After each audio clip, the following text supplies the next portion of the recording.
This is one of a series of revision videos produced by the Further Mathematics Support Programme. In this video we're looking at the AQA D2 specification and question 4 from the January 2010 paper. This question is immediately recognisable as a simplex question, and we're given the usual sort of simplex tableau.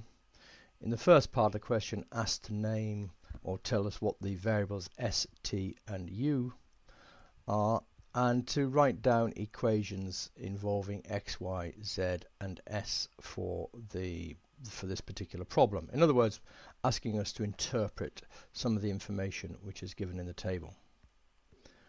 We're then asked to use one iteration of the simplex method starting in column y, and having done that, explain why the optimum value has not been reached. Having completed that part, we're asked to go on and do one further iteration, and in the final part of the question to interpret the final tableau stating the values that we have for p, x, y and z. So a fairly standard sort of simplex type question. So the first part of the question asks us to give a name to s, t and u. So simply here looking for the idea that these are what are called slack variables. And then to write down an equation for x, y, z and s. So if we look at column s, this is given by row 2 of the table. So reading along there, we can see that the values, the coefficients of x, y and z are 2, 2 and 1. So that we have 2x plus 2y plus z plus s, and at the end the value is 14. So for that part, or those two parts of the questions, then a B1 mark there and a second B1 mark for that equation. The question then goes on and asks us to do a single iteration of the simplex method using first of all column y. So looking at column y, the reason for column y there is that it's actually the most negative value in the top row, the -4. So what we need to do is to divide the values in each of these rows, row 2, 3 and 4. So divide the value by the numbers that are in column y. So 14 divided by 2 is 7. 6 divided by 1 is 6. And 29 divided by 4 is 7 and 1/4. Now we want the smallest value of these. These are what are normally referred to as theta values. So the smallest of those, it is positive, is 6, and that therefore gives us the pivot as being the 1 in that row there. We now come on to the row operations, which will give us zeros in this column here, 0, 0, apart from the 1 and then a 0 here. So in fact you can see that we don't need to adjust the third row, row 3 at all, and we can simply take the numbers across, the 0, the -1, the 1, 2, 0, 1, 0 and 6. To adjust the other rows, we can see that in row 1 at the moment we've got -4, so we're going to have to add 4 lots of row 3 into there. So looking at that, we're simply going to add 4 times. So this top row of the table will be row 1 plus 4 times row 3. And that gives us the following values. 1, -6, the 0 of course, and then -3 plus 8 is 5, and it's 0. 0 plus 4 times 1 is 4, 0, and then finally the value 0 plus 4 times 6 is 24.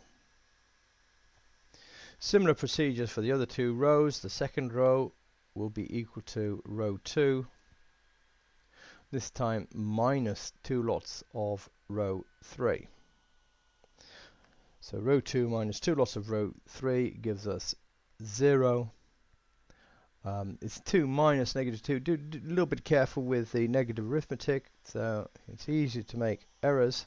That's 4, 0, and then negative 3, 1, so that was the 1 minus 0. Then got 0 minus 2 lots of 1, which is negative 2. And moving along, 0 minus 0 is 0.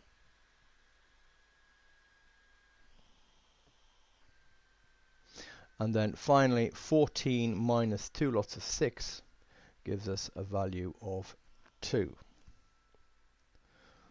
The final row, we've got to, again, this time we've got 4 in the final row in the column Y, and we want that to be 0, so we're going to have to subtract this time. So we're going to take row 4 minus 4 lots of row 3. And if we do that, 0, then 4 minus negative 4 is 8.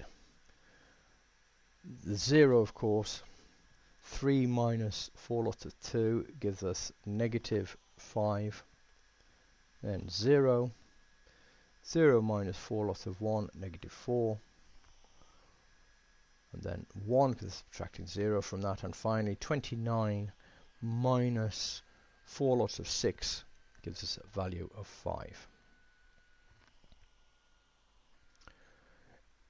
In the second part of that, of part B there, it says explain how we know that the optimal value has not been reached. So this is our table.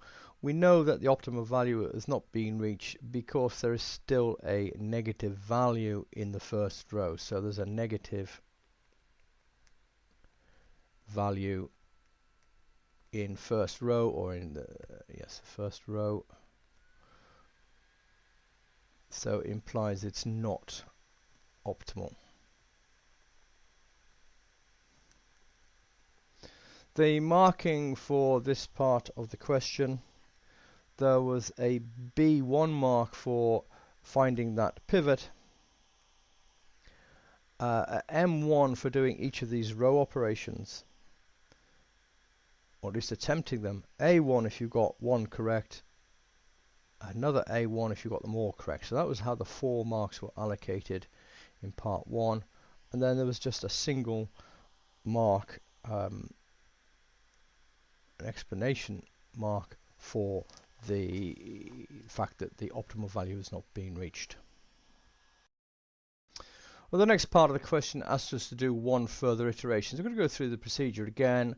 The pivot column this time is the X column where the negative 6 is.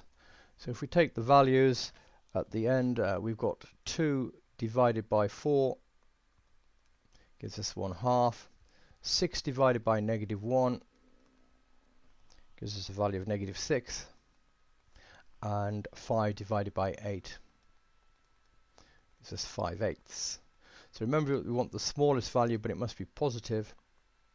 So this is the half, which therefore gives us the pivot as being this 4 in that column there in row 2. So it's column 1 or column X and row 2. So we now want to make this column 0, 1, 0, 0. So we're going to have to start off then by taking row 2 and dividing it by 4. So we're just going through dividing all of those numbers by 4. 0, 1, 0, negative 3/4, 1/4, negative 1/2, 0, and 1/2. To do row 1, you can either work with row 2 here and do row 1, and we're going to have to add 1.5, so 1.5 multiplied by row 2. We've got to get from -6 up to 0, so we're going to have to add 1.5 times that. You can do that, or you can work with the new row 2 that you wrote down here. However, I think probably simply because of where they are in the table, it's easier to use these rows here. So I'm going to do row 1 plus 1.5 times row 2. And that will give me 1, 0, obviously 0 here. So I've got to add on in the next one in the Z column. It's 5 plus 1.5 times -3. So that gives you 1/2. And then 1.5, which you can write as 1.5 or just as 3/2. 1.5 times -2 is -3, so 4 plus -3 is 1, and then 0. And 1.5 times 2 is 3, so that gives me a final number in there, 27. The third row has got -1, so you're going to have to add 1/4 of row 2.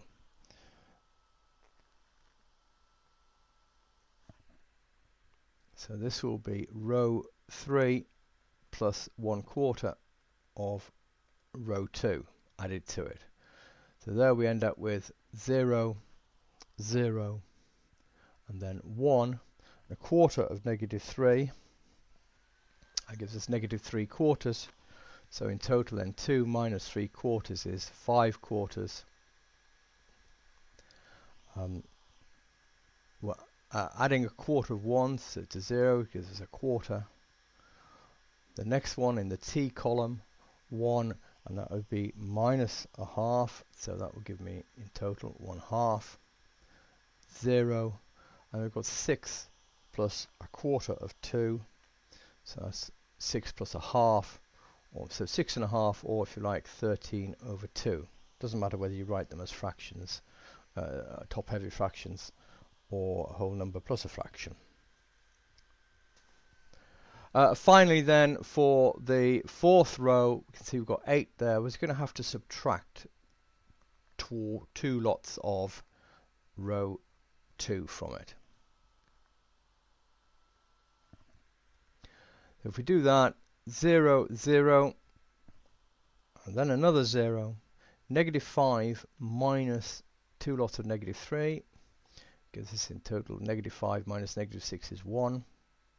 Then -2, -4 minus 2 lots of -4 gives us a 0, and finally a 1, and then the final number there, 5 minus 2 lots of 2 gives us 1. So there's the final table which we're asked to interpret. Well, we can see that from the top row they're all positive values. So the top row has no negatives.